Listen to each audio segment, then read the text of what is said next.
Comenzamos. Bueno, buenas tardes, bienvenidas y bienvenidos por venir aquí hoy. Nos hace mucha ilusión recibiros en nuestra casa. Hace muy poquito que estamos aquí vivimos Enrique y yo. Y este lugar, esperamos que sea un lugar cultural, una entidad, una organización, no lo tenemos muy claro. Y bueno, de momento es la segunda presentación del libro que hacemos. Hace unas semanas hubo Danubio, de Alejandro Otero Paz, y hoy presentamos Cabalgar un unicornio azul en la playa, de Enrique Carro. Bueno, en esta mesa hoy nos acompañan aquí a mi lado Luis Díaz. Bienvenido, Luis, ¿cómo estás? Gracias, bien. Luis es educador social, psicopedagogo con una gran vocación social. Es amigo íntimo nuestro y es apasionado de la literatura. Al otro lado tenemos a Mauricio Calzadilla. Estudió una licenciatura en Filología Hispánica, es editor, escritor y sobre todo un gran lector. Prueba de ello es el club de lectura que tienen junto con Enrique hace un par de años, el Club Diletante, ¿no? Luego ya comentaréis si cabe. Ella es Susana Maragón, artista visual, profesora de arte y gran lectora también. Y pareja de Enrique. Muchas gracias. O Enrique pareja de ella. Sí, eso no lo tenemos muy claro, ¿no? El orden entre los factores no altera el producto. Exacto. Bueno, pues muchas gracias por estar hoy aquí. Y bueno, vamos a presentar a Enrique, el último, no por ello menos importante. Bueno, y Enrique, como ya algunos ya le conocéis, bueno, creo que todos le conocemos, es licenciado en Filología por la Universidad de San Marcos de Lima. Estudió un máster de Migraciones Contemporáneas en Bellaterra. Y lo último que hizo fue lo de escritura creativa en el Ateneo Barcelonés.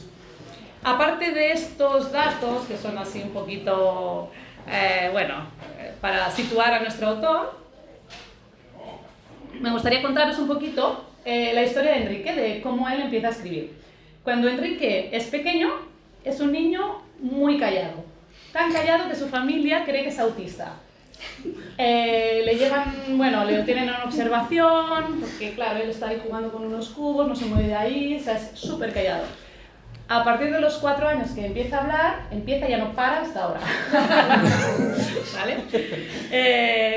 Prueba de ello, bueno, la familia nos ha contado que los domingos se iban a casa de la abuela y no sé, Lima, si conocéis, bueno, tiene unas avenidas muy largas, hay mucho tráfico y a veces se tarda mucho llegar de un sitio al otro. Bueno, pues las 2 horas a veces que tardaban de un lugar, bueno, de la casa a casa de la abuela, Enrique empezaba a inventarse una historia de esas larguísimas que no terminaban nunca, ¿no? Y ahí empieza un poco su tema con la ficción, empieza ahí a hilar hilos con esto. A los 6-7 años es cuando aprende a escribir y se enamora de este lenguaje. Le encanta la escritura, le encanta descubrir palabras nuevas, crear frases bien construidas y así. Cuando tiene 7-8 años, 8-9, los domingos es el día que van a comprar, ¿no? Los sábados, a comprar, ¿no? Pues hacer la compra y con esos packs de leche que venían con un regalito que era como una libretita, ¿verdad? Sí, un cuaderno. ¿Qué pasaba con ese cuaderno, Enrique? Bueno, con ese... todos los sábados, bueno, ¿no? Cada 15 días llegaba las compras de la casa y en la compra llegaba el paquete de leche y yo siempre esperaba eso porque traía unos cuadernos pequeñitos y entonces así yo las tardes de los sábados siempre mi ilusión era empezar a escribir la historia de mi vida, ¿no? En ese entonces pues tenía la idea de que la historia de la vida de uno se escribía de un tirón, ¿no? Luego con el tiempo me di cuenta de que no, por eso esas libretas siempre volvía a empezar la historia y arrancaba la página y al final la libreta cuando llegaba el otro cartón de leche ya no había ninguna hoja porque claro, las arrancaba todas. Era así. Divertido eso. Y es a los 14 años, más o menos en plena adolescencia, ¿no? Que escribes tus relatos ya sin arrancar tantas hojas, ¿no? De una manera más tranquila. Y se los dedica a una chica que le gusta de la escuela, ¿no? Del instituto. Una tercera persona, que es una amiga de ambos, roba esos cuentos y se los lleva al profesor de literatura. El profesor Simón, ¿no? Grande él. Simón. Y Simón lo que hace es le manda a llamar al despacho, y lo que hace es... le propone que ya no tiene que hacer ningún examen más, porque ya tiene un 10 en la asignatura, tiene un sobresaliente, pero con la condición de que tiene que entregar un cuento cada semana, un relato. Y ahí es donde se empieza a forjar un poco esta idea de escritor, se empieza como a generar el Enrique que conocemos hoy en día. Hacia los 22 años, Enrique tiene esta necesidad de escribir ya constante y lo hace en su blog, lo hace periódicamente. Y bueno, y ahí va generando este estilo propio de construcción de imágenes que conocemos de hoy en día. A los 32, en el 2018, autopublica su primera novela, ¿Dónde estás? Y bueno, es una novela negra, de intriga, literatura urbana, con mucho ritmo narrativo. Siempre, a la vez, ha estado haciendo sus cuentos, como comentábamos, y prueba de ello es el libro que presentamos hoy, Cabalgar un unicornio azul en la playa. Son 10 relatos cortos, son breves, con un poder narrativo muy bestia, ¿no? Son muy rápidos y son maravillosos. Yo que soy una gran lectora tuya, y tú lo sabes, siempre estábamos más acostumbrados a leerte en pantallas, ¿no? Y leerte en libro ha sido pues, una gozada. Primero por la edición, el papel es maravilloso, el color de las páginas, es muy elegante. ¿Qué más podemos decir? Al ser más grande se le da esta presencia, no sé, me parece maravillosa esta obra, ¿no? Es fino, parece muy pequeño, pero lo que pasa es que cada cuento lo puedes leer varias veces porque vas entrando en la profundidad de los personajes, ¿verdad? Y vas encontrando diferentes vías, diferentes caminos por ahí y se te van conectando y despertando diferentes cosas. Bueno, ¿qué más decir? Sí, las historias suceden en Barcelona y en Lima, lo cual también es muy interesante y lo vamos descubriendo a través de las jergas de los personajes. Y de hecho a mí lo que me ha sucedido en uno de los cuentos es que me hace viajar a la casa de tu abuela totalmente, ¿no? Y ha sido muy, muy, muy gratificante. Y también decir que siempre hay espacio para el lector, para que el cuento se lo haga suyo. Esto me sucede mucho con 2 cuentos que me emocionan bastante. Yo también lo necesito porque conecto mucho con la protagonista, por su bondad y porque, bueno, porque todos tenemos un mal día y pueden pasar muchas cosas allí. Y bueno, y es un relato donde yo contengo la lágrima. Ahora, la primera vez que lo leí lloraba, esta que es la tercera, cuarta, ya ahí me mantengo, pero ostras, me despierta un sentimiento. Y luego, el que más me conmueve totalmente es El calabacín gigante, porque El calabacín gigante es una historia que yo sé de dónde viene, porque yo te la conté. Porque yo la viví esta historia, porque de hecho yo creo que soy la niña que aparece por ahí transformada y con tu... Bueno, me haces revivir esa historia pues muy dulcemente porque, bueno, de ser una discusión familiar, tú lo conviertes pues en un universo mágico de ensueño donde me acompaña el oso sin ojo y el conejo morado para irnos al mundo maravilloso. Y eso, pues bueno, pues eso, ¿no? Tienes un poder transformador al hacer estas cosas con lo que te contamos. Jeremías Gamboa pues habla justo de eso, ¿no? Escritor y amigo tuyo. La literatura es un viaje al ser y tú es lo que haces con tu libro, ¿no? O sea, porque nos haces viajar a emociones que están por debajo de las acciones de los personajes. A través de ellos nos ayudas a descubrir quiénes somos. Y solo me queda felicitarte y agradecerte como lectora tuya el poder transformador que tiene en mí tu literatura. O sea, muchas gracias por tremendo libro, Enrique. No, gracias a ti. Y bueno, antes de pasarle la palabra a Luis, dejo una pregunta flotando en el aire para que contestes ahora o después o cuando te vaya bien. ¿Por qué eliges este título? ¿Por qué el unicornio está cabalgando en la playa y no en un desierto o en un bosque o cualquier otro lugar o el universo, no sé? ¿Y por qué pones esta imagen en la portada, ¿no? Si es sugerente, si hay alguna cosa por ahí debajo que no vemos a primera vista o, bueno, pues si nos lo puedes contar en algún momento. Muy bien, sí. No, Vale. sí. Yo voy a leer algo que me he preparado, ¿vale? Voy a leer unas reflexiones, ¿vale? Que quería compartir con vosotros, ¿vale? Cuando Enrique me propuso participar en la presentación de su libro, me dio una gran alegría. Yo he seguido de cerca su trayectoria y sus cuentos, y sin duda es un escritor que no te deja indiferente. Es un gran contador de historias. Yo conocí a Enrique hace ya unos años, cuando vino desde Perú a estudiar su máster, ¿vale? Venía de la mano de mi amiga Susana.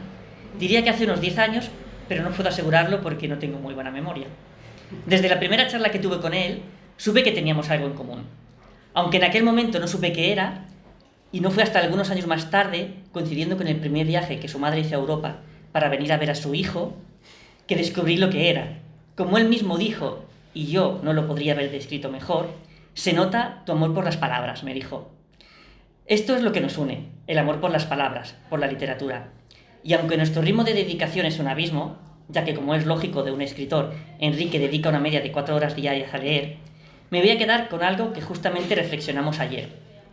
Lo que hace de alguien un gran lector no es solamente la cantidad de libros o novelas que lee, sino el compromiso, la pasión y las ganas con que afronta la lectura.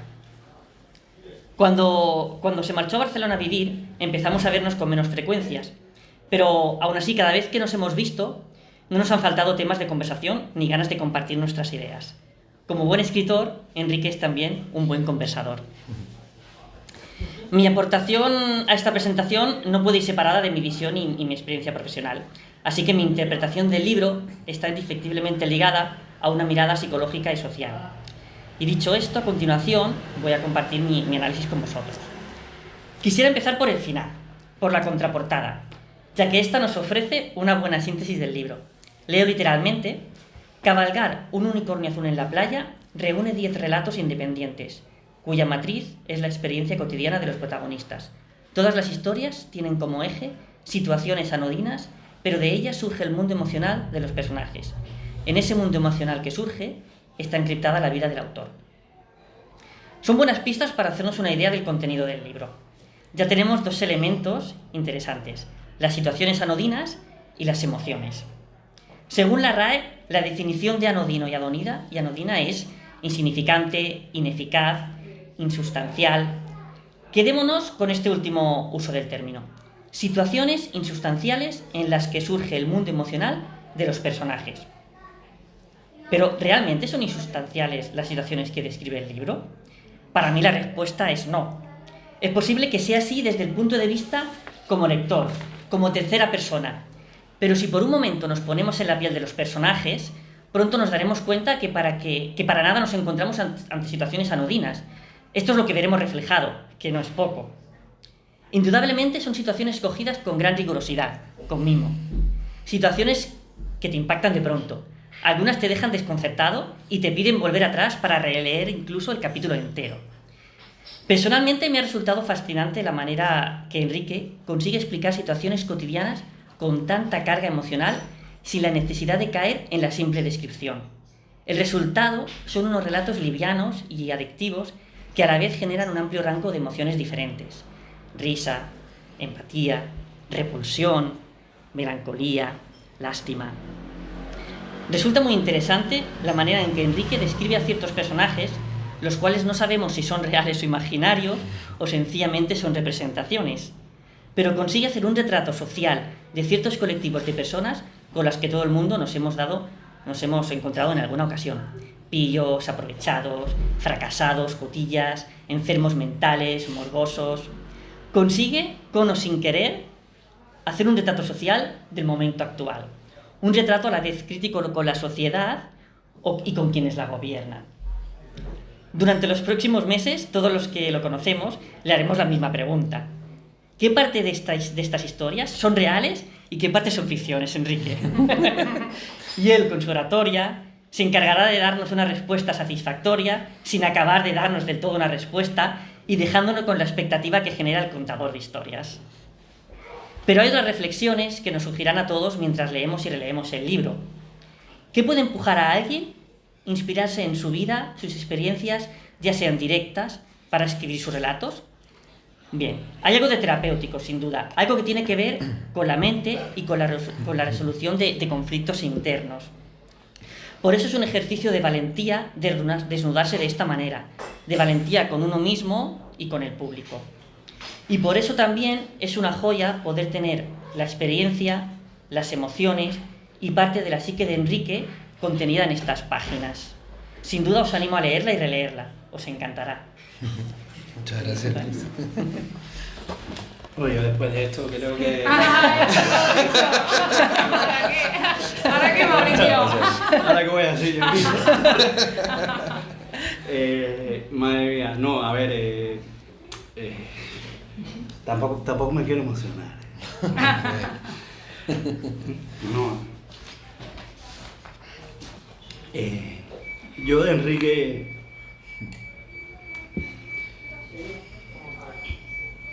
De Enrique me siento cada día más orgulloso, ¿verdad? Desde la primera vez que lo conocí resultó ser una persona extraordinaria. Conectamos enseguida y hemos ido haciendo cada vez cosas más importantes, ¿no? Desde mi punto de vista al menos.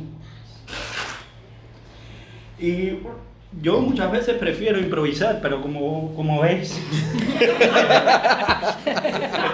precisamente por eso es que he intentado escribir un texto, para estar un poco contenido, ¿no? Y bueno, a partir de ahí espero que me salga bien, me vais a perdonar, pero... se llama Cabalgar un unicornio azul y ser la playa. La primera vez que leí un cuento de Enrique, me reconocí enseguida en los parlamentos de uno de sus personajes.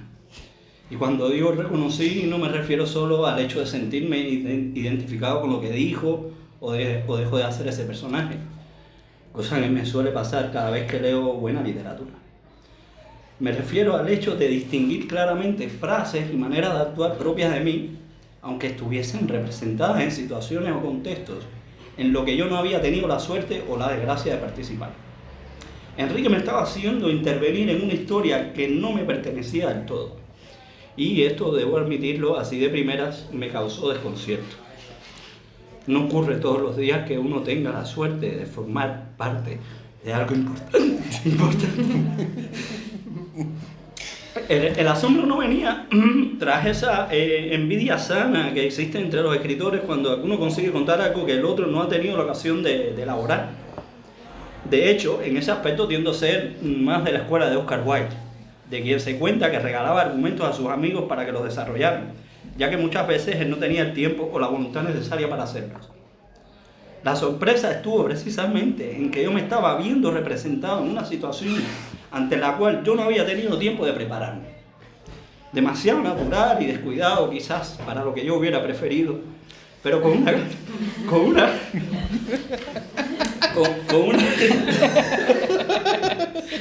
una contundente advertencia aprendida desde ese día. Enrique era alguien de quien yo no me podía fiar. Con la segunda ocasión fue que corroboré que la cosa iba en serio. En aquel nuevo cuento que me mostraba ya no había frases o actitudes aisladas sobre las que yo pudiera tener cierto sentido de pertenencia. Directamente Enrique estaba contando una historia que días antes yo había tenido la deferencia de confiarle. Aunque con respecto a la situación anterior existía cierta variante. Esta vez yo también me había dispuesto a escribir la historia. De todas maneras, tal suspicacia no me iba a servir de mucho porque el muy avisado conseguiría otra vez salirse con la suya. La historia que me mostraba no era del todo cierta. Había incorporado un elemento de su cosecha o de la cosecha de otros, a saber, que no formaba parte de los acontecimientos que yo había vivido en carne propia. Así comprendí que con esta segunda estratagema literaria, Enrique traía una clara intención de redimirse. Ese fragmento incorporado a la historia me había transformado en un mejor personaje, y el hecho de haberme mejorado como personaje me había convertido también en una mejor persona. Como en todo buen relato, en estos cuentos coexisten siempre dos historias, la visible y la simbólica o secreta. Sin embargo, en esta antología no estamos en presencia de unos cuentos construidos con un procedimiento similar al utilizado, por ejemplo, por Hemingway en la mayoría de sus relatos, donde la segunda historia se torna casi indescifrable gracias al artificio de eliminar el final de la historia que se muestra. Tampoco veremos en este libro unos cuentos hechos al estilo clásico del final o del cierre sorpresa. Aquí la historia principal se narra de principio a fin, tal como sucedió. Y es esa segunda historia que de manera sutil se ha incorporado a la primera, la que adolece de algo, la que Enrique decide no contarnos del todo. No importa en qué momento cronológico de la anécdota principal intervenga el fragmento. En Yo también lo necesito, por ejemplo, el cuento que tú habías mencionado, sabemos desde el comienzo que el hecho de que Rosa salga con náuseas y escalofrío del baby shower de su sobrina va a tener una importancia significativa en el relato. O a mitad de tensa noche, cuando la niñera menciona el cumpleaños de su madrina, comprendemos que es ahí donde Enrique ha intervenido en la historia para completar el cuento. Tampoco sería prudente acomodar nuestra lectura con ese único recurso técnico de la colocación cronológica indistinta de la historia cegada. Para ilustrarlo, basta con abrir el libro y descubrir que ya en el primer cuento, el lector se ve en la tesitura de intuir que es el interlocutor de la narradora, su hijo, el que ha estado callando la historia cifrada durante todo el relato. O en el caso de Flor de Cerezo, Es el símbolo que lleva por título el que aporta una significación adicional a todo lo contado. No recuerdo haberle enseñado a Enrique la versión que escribí de aquella vivencia compartida. Sí recuerdo haberle dicho que lo haría, pero ahora he preferido dejarlo solo con la idea de la posibilidad. No ya por evitar profanar su versión, sino más bien por aportar lo que he creído que era mejor en este caso. Ni prescindir de la historia visible, ni hacer lo mismo con la historia secreta.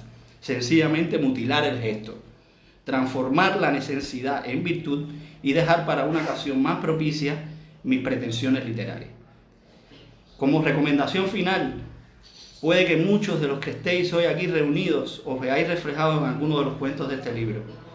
Los que no lo hagáis, no os preocupéis. Solamente tened mucho cuidado a partir de ahora con lo que hacéis o decís cerca de Enrique. Porque el día menos pensado podéis empezar a formar parte de su literatura. Advertidos estáis. Ahora solo queda disfrutarlo. Muchas gracias.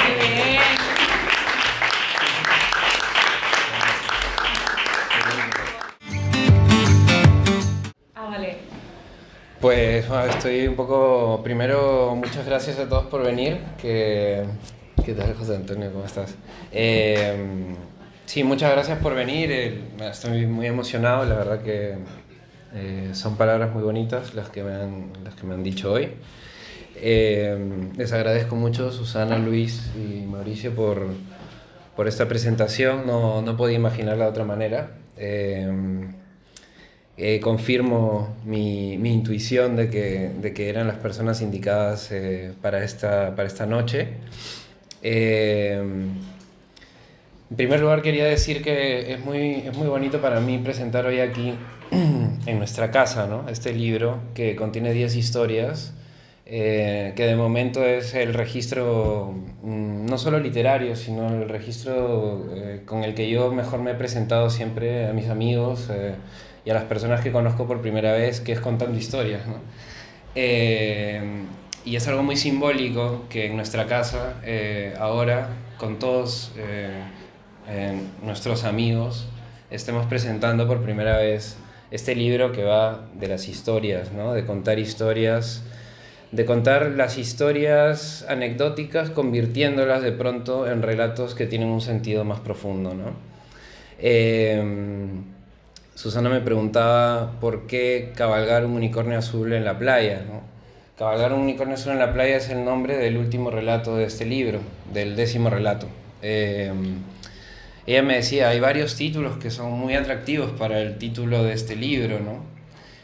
¿Por qué elegir cabalgar un unicornio azul en la playa, ¿no?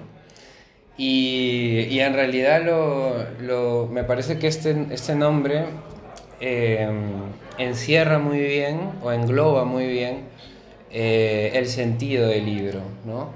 Como lo dice el epígrafe de Watanabe, que lo voy a leer. Él dice en un poema, con el alma aún suspendida, dudé.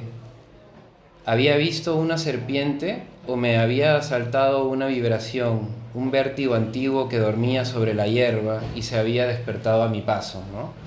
En este párrafo del poema, él duda, ¿no?, si lo que está viendo es una serpiente o está viendo una señal, ¿no? Y yo creo que en el cuento de cabalgar un unicornio azul en la playa pasa exactamente eso, ¿no? Eso que llamábamos anodino, eso que parece insustancial, que puede ser un día cualquiera, un mal día además en ese cuento para el protagonista, se convierte de pronto en un momento místico, en un momento trascendental, ¿no?, en el que irrumpe, aunque está en un bar atendiendo gente, irrumpe un unicornio que levanta arena a su paso, ¿no? Y él decide subirse a ese unicornio, ¿no? Yo creo que es mi forma de encontrar el relato y de poder escribir el relato, ¿no? Para mí es muy importante la anécdota, porque la anécdota es lo que te da la superficie, ¿no?, del cuento. Y me gusta la anécdota también porque habla de lo que todos nosotros sentimos, ¿no?, o vivimos cada día, ¿no? a veces hacemos cosas importantes y trascendentales, pero en general vivimos una vida bastante sencilla, ¿no?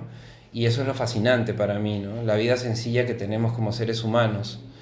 Sin embargo, dentro de esa sencillez siempre hay una posibilidad, una mirada que permite que esas situaciones sencillas se conviertan en situaciones trascendentales, ¿no? Y es ahí donde estoy siempre yo buscando, ¿no? Susana me preguntaba ayer esto que decía Stephen King, me parece, ¿no? Stephen King, que era el escritor, tú como escritor eres también un detective secreto, ¿no? Y yo le decía que sí, en cierta forma, ¿no?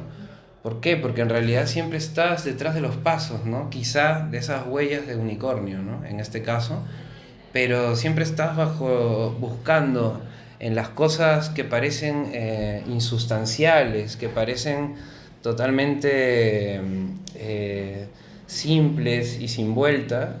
Ahí es donde uno está buscando, y está buscando de forma secreta algo más, ¿no? Una chispa, algo que levante ese polvo, ¿no? Yo siempre me acuerdo del día que dije yo voy a ser escritor, porque saqué... me emociono también, mira Mauricio, yo soy como tú. Estoy contagiado. Me has contagiado la emoción. Me acuerdo que saqué a mi perro vasco a darle una vuelta a la manzana, y creo que va un poco con lo que estaba diciendo, ¿no? Imagínense, lo saqué a dar una vuelta a la manzana, y de pronto él, bueno, pues se puso a cagar en un jardín de estos y que no debía además. Y yo estaba ahí como detrás de él y de pronto levanté la cabeza y vi un arbolito y el arbolito empezó como a moverse de una manera que sentí toda la piel de gallina y dije, wow, o sea, qué capacidad, ¿no? De poder encontrar el momento que te hace sentir un ser humano en una cosa tan sencilla como estar detrás del perro para que no se cague en todas partes. Y esto es algo que creo que forma parte de cada uno de los relatos de este libro, ¿no? Por otro lado, son relatos todos estos que me han contado, como bien lo dice Mauricio, y no relatos historias que me han sucedido a mí, no son autorreferenciales, ¿no? Todos los cuentos autorreferenciales los he guardado para otro libro, pero este habla todo de historias que me han contado, ¿no? Y sin embargo, la mirada de cada cuento, en la mirada con la que he escrito cada uno de estos cuentos, cada vez que los repaso, me encuentro yo también, ¿no? Y eso es, creo que el fondo y lo que han dicho acá mis compañeros de la mesa, ¿no? Yo sí que tengo alguna pregunta. Sí, bueno, la imagen, ¿quieres comentar algo de la imagen? Bueno, la imagen yo creo que sí es la huella, es una huella porque es la huella de un caballo, ¿no? Pero que en verdad hace ver como si fuera el unicornio que ha pasado por ahí, ¿no? Yo creo que va por ahí. Me interesaría saber un poco sobre, bueno, cuando tú escribes una novela tienes mucho tiempo para que tus personajes evolucionen, ¿no? Porque pueden hacer, bueno, los puedes llevar para un lado, para otro. Cuando tú escribes un relato, ¿tienes tiempo para que evolucionen los personajes? ¿Los construyes antes de escribir? ¿Un relato sale del tirón? ¿Sabes el final cuando ya lo escribes? Como por ahí, ¿no? El proceso creativo de escribir un relato. Sí, yo realmente he escrito solo una novela, ahora estoy terminando una segunda, pero en realidad he escrito muchos relatos, ¿no? He escrito, yo diría que 50 relatos o algo así. Y entonces, ¿qué pasa? Que el relato tiene ese punto que es como que... sí, yo lo escribo de un tirón, de hecho lo puedo estar pensando durante muchísimo tiempo. ¿No? Años pensando porque no me calza la anécdota con la emoción que quiero transmitir, ¿no? Tengo que esperar a que la anécdota toque con alguna emoción y entonces allí se desarrolla el cuento. Pero entonces cuando ya tengo esa mezcla, sí que realmente me siento y en una tarde y quizá a la mañana del día siguiente lo tengo terminado, ¿no? La novela no, la novela es un proceso muy disciplinado de ir todos los días escribiendo y bueno, y hasta que, no, es así más o menos. Sí, yo recuerdo cuando escribías la novela, a veces yo llegaba a casa y pasaba eso, ¿no? Me decías, "Hostia, es que este personaje ahora no puede hacer lo que yo quería que hiciera porque ahora se está comportando así". Claro, y en los relatos eso no lo he visto. Yo ¿no? creo que en No. el relato siempre, a pesar de que me gusta mucho encontrar la voz del personaje, sí que la historia tiene una cierta supremacía por encima del personaje, ¿no? En cambio en la novela me parece que es una investigación muy profunda del personaje. Y en ese sentido vas conociendo cada vez más al personaje y la historia tiene que como cuadrar un poco con lo que vas descubriendo del personaje. Pero no pasa lo mismo en el relato. En el relato tú tienes una historia clara y luego tienes que darle un poco de vitalidad al personaje, ¿no? Pero es una construcción distinta, ¿no? Más, donde la historia siempre está, el foco es la historia. En una novela puedes haber empezado escribiendo una historia y la historia al final va a terminar siendo otra, ¿no? Porque el personaje va a ir cambiando, los vas a ir descubriendo. Pero en cambio en un relato casi siempre si la historia es la que ibas a escribir, ¿no? Sí. Has hablado de la voz también, de los personajes, cómo encontrar la voz. Creo que son 2 o 3 relatos que hay una voz femenina. Sí. ¿Cómo es escribir esto? ¿Cómo lo haces? ¿En qué te fijas? ¿Cómo vas por ahí? Y yo creo que la voz es un tema que no tiene realmente un género, ¿no? Sino, es más bien, no encuentro historia sin la voz que lo va a contar. El narrador es quizás, junto con la historia, mis grandes motivaciones, ¿no? Porque una historia en realidad no existe si no tiene una persona que la ha contado, ¿no? Y entonces, claro, cuando tú te imaginas una historia, esa historia tiene que ser contada por alguien y esa persona que la cuenta puede ser una mujer, puede ser un hombre, puede ser una niña, puede ser, como decíamos en el relato de Dazai, el dinero, en este relato es el billete el que narra la historia, ¿no? O en esta novela que no me acuerdo el nombre, de Virginia Woolf, donde es el perro que narra, ¿no? O en la novela de una de las profesoras que tuvimos, que es una casa, ¿no? La que narra la historia. Entonces, en realidad, más allá del género, es lo que tú sientes, ¿no? La pulsión entre la historia y la voz que hace de esa historia una historia importante, ¿no? ¿Tú, Luis, tienes alguna pregunta? Sí, podría tener muchas, ¿no? Muchas, es que Igual que van viniendo seguro más, que ¿verdad? nosotros, ¿no? Sí. Yo, por ejemplo, sabemos que has escrito muchos relatos, ¿no? Pero en este compendio, ¿por qué estos relatos? ¿Por qué seleccionaste estos? ¿No? ¿Hay algún criterio? Sí, yo creo que, a ver, yo hice una antología de 34 relatos, entonces se los mandé a unos amigos y, claro, mis amigos me dijeron, mira, están muy bien, pero, claro, son muchos relatos, ¿no? O sea, a ver, esto cuando tú eres ya un escritor, pues con cierta, pues puedes publicar una antología de relatos, ¿no? Pero, claro, en realidad los libros de relatos generalmente te traen, pues, 14, 15, 10, 12, depende, ¿no? Entonces fuimos viendo con este amigo Gonzalo Casuso, un amigo de Perú, también escritor, fuimos viendo que en esos 34 habían como 2 líneas muy marcadas, ¿no? Que son unos los relatos más autorreferenciales, es decir, todos los que están protagonizados por un personaje que se llama Lucas, que también aparece en algunos relatos aquí, pero aparece en un segundo plano. Y entonces son relatos que sí que tienen un tono más nostálgico, en algunos hay una cierta autocomplacencia, ¿no? Porque en realidad son relatos algunos a manera de consuelo, ¿no? De ese vivir fuera, lejos de casa, ¿no? Mi otra casa, porque mi casa ahora está aquí con Susana. Y en cambio en estos, claro, quedaban como los relatos descolgados, los relatos más random, y aquí los puse como juntos, ¿no? Pero luego me fui dando cuenta de que en realidad había elegido los relatos en los que yo no soy el punto de autorreferencia, ¿no? Sino que son todos relatos que me han contado, ¿no? Y a través de las historias que me han contado es donde, como si bien decía Mauricio, yo he buscado meterme, ¿no? Transformando la historia en mi historia, pero no aparezco como protagonista en ese sentido, ¿no? Entonces yo creo que estos relatos los elegí por eso, ¿no? Y también por una cierta conectividad entre ellos, a pesar de que es involuntaria, ¿no? Yo los relatos no los escribo pensando, mira, dentro de 2 años voy a escribir otro relato donde este sea el pero luego cuando lees los relatos te vas dando cuenta de que hay personajes que se van convirtiendo como en tus personajes de siempre, ¿no? Y van apareciendo en otros relatos. Y entonces vas generando una especie de familia de personajes que van reapareciendo con diferentes edades, en diferentes conflictos, ¿no? Prueba de ello es Rosa, por ejemplo, ¿no? Un personaje que es quizá inspirado en mi madre, ¿no?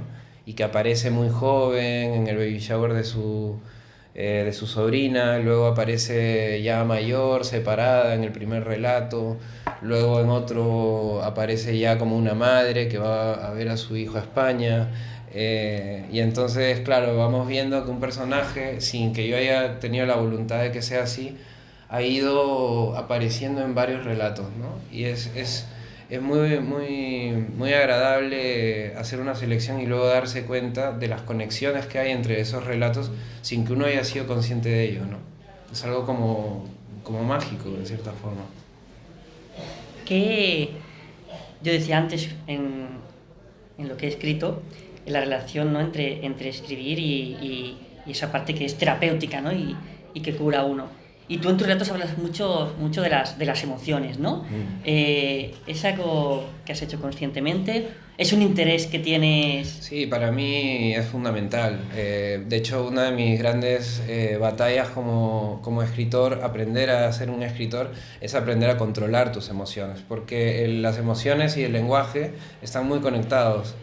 A veces, cuando uno empieza a escribir, las emociones recargan el lenguaje, ¿no? Y entonces a mí me pasaba cuando yo empecé que era muy barroco, ¿no? O sea, que parecía eso, bueno, yo en Lima, no sé si han estado en Lima, pero en Lima no llueve nunca. En todos mis relatos habían tormentas, ¿no? Y siempre la chica con la que me gustaba se moría y era una cosa terrible, ¿no? Y entonces esas cosas, claro, eso luego tú tienes que ir poco a poco domando esa, no sé si fue Borges que dijo, no, yo escribo ficciones porque en realidad soy muy emotivo, ¿no? Y entonces si no sería cursi. No creo que haya dicho cursi, pero algo así, ¿no? Porque Borges cursi no le veo diciendo. Pero el tema es que con el tiempo uno se va dando cuenta, va descubriendo cómo ser más sutil. Primero, eres más sutil a la hora de sentir las emociones y de experimentarlas como ser humano. Y segundo, eso va engarzado con cómo tú vas encontrando un lenguaje que sin ser tan barroco consigue, ¿no? Que las emociones se transmitan, ¿no? Digamos que permeen todo ese texto, ¿no? Y yo creo que por ahí va el tema. Pero las emociones son fundamentales para mí. A mí cuando Mauricio me contó que había corrido detrás de que había corrido detrás de un tío que le había hecho un simpa en el bar, que ya lo encontrarán por ahí, y que encima de haber corrido se le había caído el móvil, creo, y además después llegó a su casa y le contó la historia a su mujer y su mujer le dijo, ¿por qué la lía siempre? Y cuando me contó esto yo dije, esto es una super historia, ¿no? Y entonces, claro, ese es como pero porque me emociono, ¿no? O sea, siento esa emoción, esa frustración, esa adrenalina, ¿no? Y finalmente, otro día voy a recoger unas bolsas de hielo al restaurante de al lado y estaba todo apagado. Y veo al chef, que estaba en esa época, en una etapa fatal, flambeando ahí unas verduras en una sartén con una llama de fuego inmensa y dije, aquí el relato de Mauricio ha hecho esa eclosión, ¿no? Ha conectado, ha hecho un match con este momento, ¿no? Y de ahí sale el segundo relato que es el chef, ¿no? Las emociones son fundamentales para escribir, ¿no? No sé si Mauricio quieres también... No, yo mejor no. Yo no me puedo emocionar más ya. No, yo creo que la gente... Exacto. Sí, no sé, no sé si alguien... ¿Hay alguna pregunta por ahí? ¿Alguna...? Sí, yo tengo curiosidad porque al leer los relatos yo sentí como cierto grado de maestría, ¿ya? Como que tienes muy controlado, o sea, tienes como un estilo muy controlado y tienes como muy claro cómo es la forma y qué es lo que quieres contar, ¿no? Entonces, ahora que hablaste de la novela, yo me pregunto, ¿sí tienes la función de la novela, o sea, realmente es algo que tienes, o es un poco porque como que en el ambiente hay que escribir novelas para irse situando, ¿no? Pero, o sea, pulsión es natural, porque Sí. en el relato lo sientes muy natural, ¿no? Es como hablas de Borges, ¿no? Cuando uno siente, yo no me imagino una novela de Borges, yo creo que sería Sí. imposible, ¿no? Aburridísima. Pero con un relato y te parece maestro, ¿no? Pero en el caso tuyo sí sientes esa pulsión de... Sí, tengo la sensación de que tengo una pulsión, pero tengo mucho más que aprender a ese nivel, ¿no? Pero no lo sé tampoco. Puede que no, puede que en realidad con el tiempo me dé cuenta de que lo mío es el relato, ¿no? Pero no, creo que hay algo ahí todavía por terminar de hacer, ¿no? Escribí una novela, no me quedé del todo contento. Creo que nunca se queda uno contento con nada de lo que escribe, pero en cierta forma tuve ganas de intentarlo otra vez y ahora estoy en un proceso que está, bueno, que podemos saber cómo va, ¿no? Pero sí, es una cosa que es una respuesta abierta, porque no sé qué te puedo decir, ¿no? Quizá en algún momento me doy cuenta de que no, de que lo mío es el relato, ¿no? Pero sí es cierto que en el relato me siento muy cómodo, ¿no? Siento una gran comodidad, ya sé lo que tengo que sentir y qué es lo que quiero conseguir, ¿no? A través del relato, sí. Bueno, yo quiero decir una cosa, que aquí estamos, algunos hemos tenido el privilegio de compartir con él clases de escritura y sin leer su principio y su novela, que bueno, muy avanzada, y realmente nosotros, por lo menos los que hemos formado con él, es un crack de novelas estupendo. Tiene una voz particular, o sea, es increíble poder juntar las palabras, decirlas tanto y no poner ni frases clásicas, o sea, expresa el sentimiento con la acción, todo ello, en un compendio que, bueno, para nosotros era único. Y te esperamos que la completes, porque nos vas a dejar colgadísimos. Ahí estoy, no, ahí Nos vas a dejar estoy. colgadísimos. No, terminaré, no te preocupes. Sí, me has dicho que los cuentos, pues, los relatos son una cosa que te sale con mucha más facilidad, quizás porque tienes una imaginación tremenda y los puedes volcar en relatos cortos de una manera que llega mucho a la gente, por el sentimiento, por el todo. Pero en la novela, en la que tienes que suscribir una voz, esa voz que tú interpretaste es el protagonista, que no me dice el nombre, es inmortal. Muchas gracias. Sí, bueno, escribir como todo es un trabajo, ¿no? Es un oficio, hay que dedicarle mucho tiempo, ¿no? Quizás el relato tiene eso de ser como un rayo, ¿no? Como algo que te penetra, te persigue y tienes que conseguirlo, ¿no? Me ha pasado muchas veces de lanzarme a hacer un relato y a mitad del relato pues decir esto no. Y en cambio la novela es un trabajo de día a día, ¿no? Y de mucha paciencia, ¿no? Entonces son dos procesos muy diferentes, sí. Sí, no lo sé. No soy yo que lo voy a decir. También lo que sucede con estos relatos, que van a una velocidad, estaba pensando mientras hablaba, muy bestia, ¿no? Son muy rápidos, empiezas a leer y no puedes parar. Cuando tú escribes también lo haces así, porque tú eres un tío súper tranquilo. No, no sé si soy tan tranquilo. Escribiendo, no sé, ¿no? Como Camino que... mucho cuando escribo, o sea, hago muchos kilómetros, en verdad. Sí, siempre que escribo, bueno, ahora subo y bajo escaleras, me voy a la cocina, luego voy a la habitación, voy al baño, enciendo el grifo, lo apago, y entonces así, ¿no? O sea, soy muy caminante, ¿no? Hay varios escritores que he leído que tenían esta cuestión, incluso hay gente que ya escribía directamente parado para salir corriendo, ¿no? Entonces sí, soy muy inquieto al escribir, no soy tan tranquilo. Y creo que el ritmo tiene que ver también con la forma como vas puliendo, ¿no? O sea, vas quitando lo innecesario, ¿no? Sí, no lo sé, no sé si Me sale así, no podría decirte si es porque camino tanto o estoy apurado. Sí que quizá tengo soy muy, bueno, que tú me lo dijiste el otro día y que fue muy, muy bonito que me lo dijeras porque es algo que soy consciente pero que no sé si la gente, porque siempre me dicen que soy muy tranquilo, pero en verdad yo creo que no soy tan tranquilo. Y me dijo que era muy impaciente, ¿no? Y que se notaba cómo movía las piernas, que ahora intentando no moverlas mucho, pero las he movido también.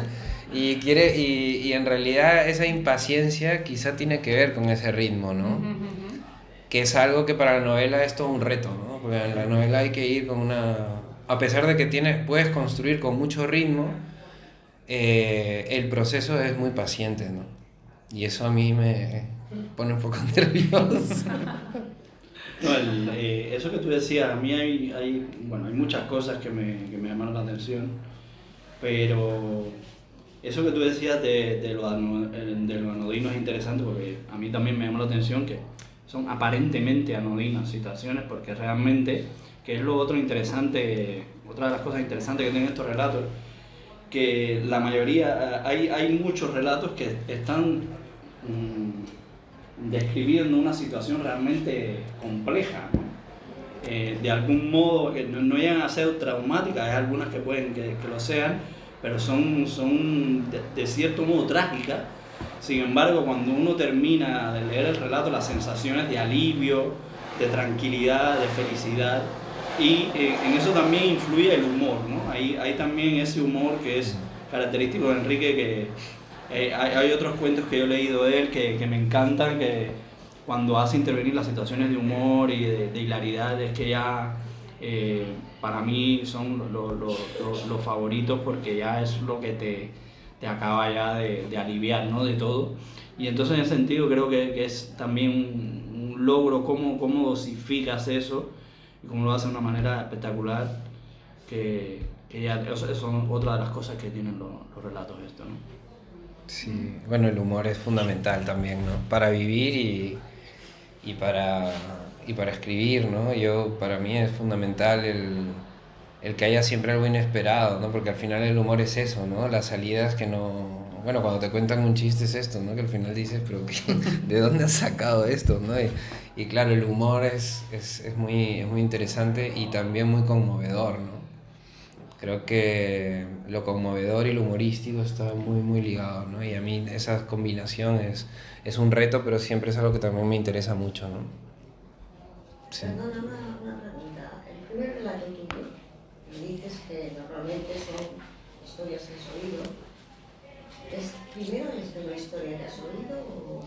Sí, en realidad me la contó Bueno, a ver, las historias hay que decir que sí que son historias que están basadas, como en el caso de la gran carrera de Mauricio, detrás de este hombre.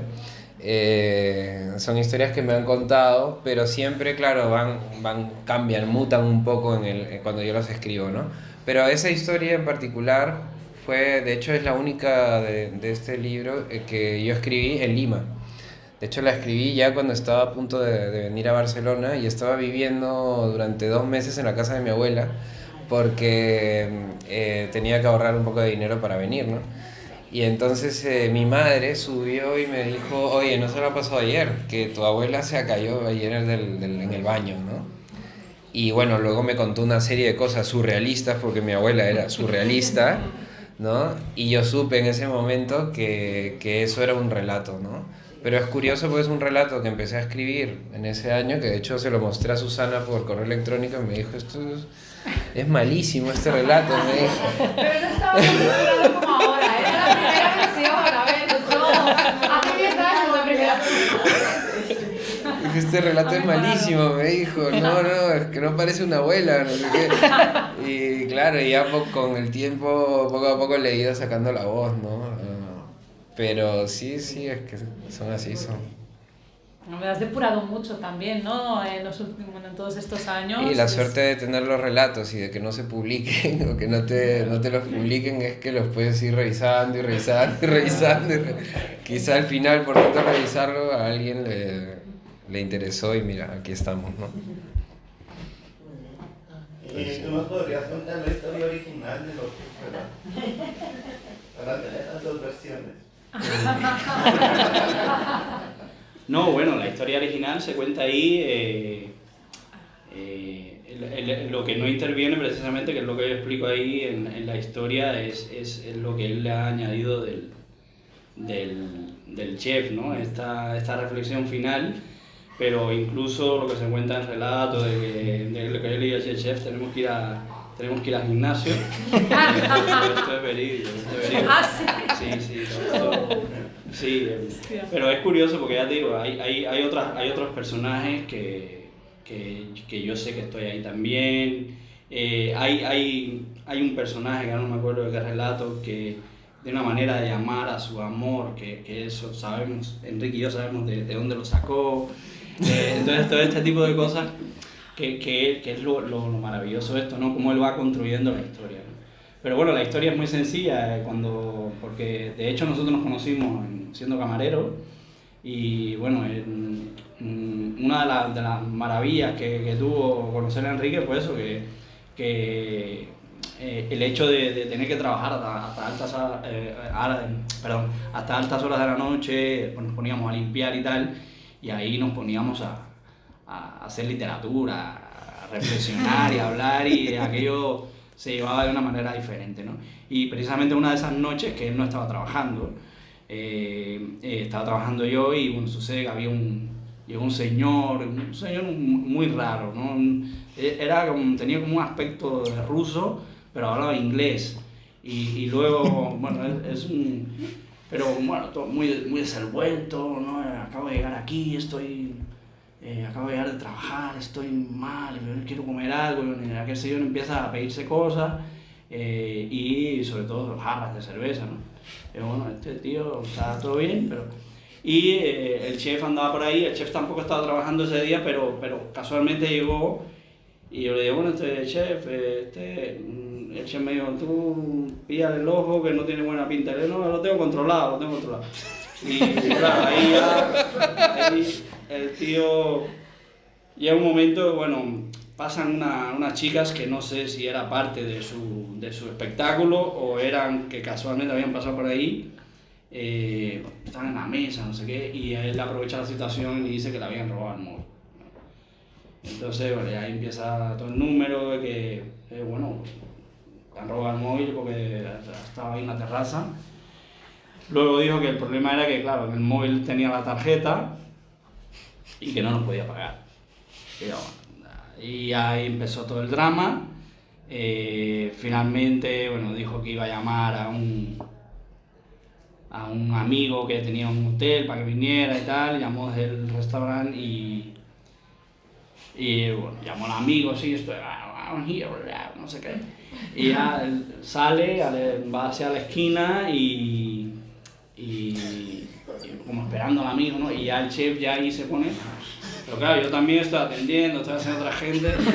Ya el chef, y ya cuando ya el chef ya el chef sale corriendo, yo me lanzo.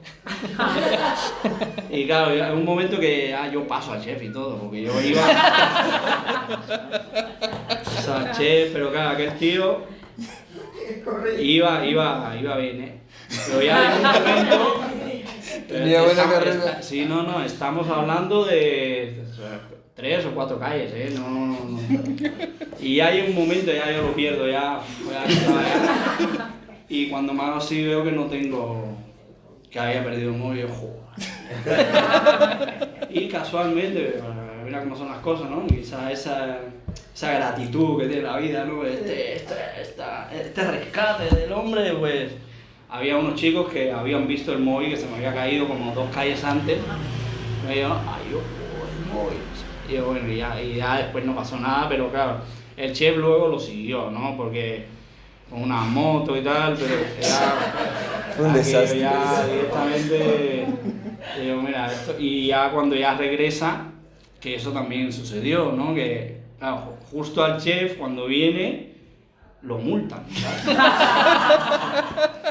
Claro, venía una moto, no sé qué hace, que se mete en unas calles que no Se debía. pasó una luz, creo. Bueno, tremendo.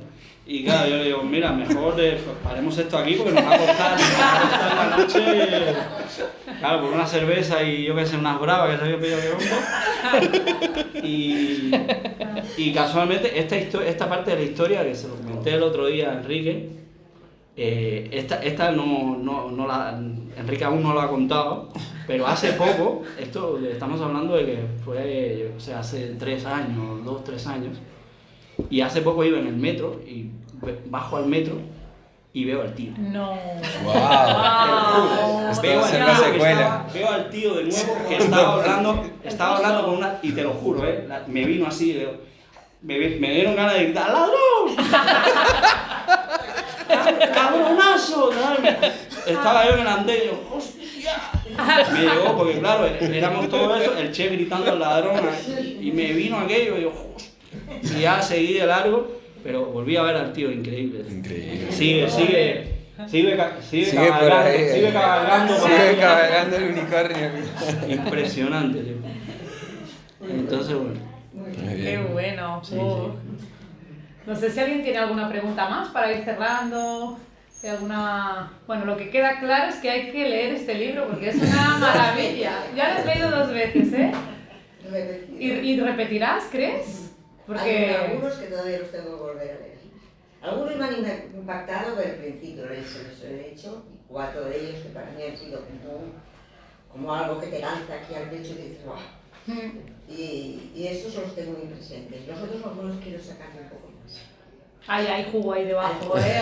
Por ahí debajo hay mucha cosa, ¿eh? O sea, Y el calabacín, sí. ahí se tiene que sacar. El calabacín es brutal. A mí me emociona muchísimo por eso, ¿no? Porque lo he vivido en primera persona, Claro. pero lo transforma de una forma que me hace como vivirlo, pero desde otro lugar, bueno, como un sueño, ¿no? Es una maravilla. No voy a contar más para que así cada uno le va encontrando su historia.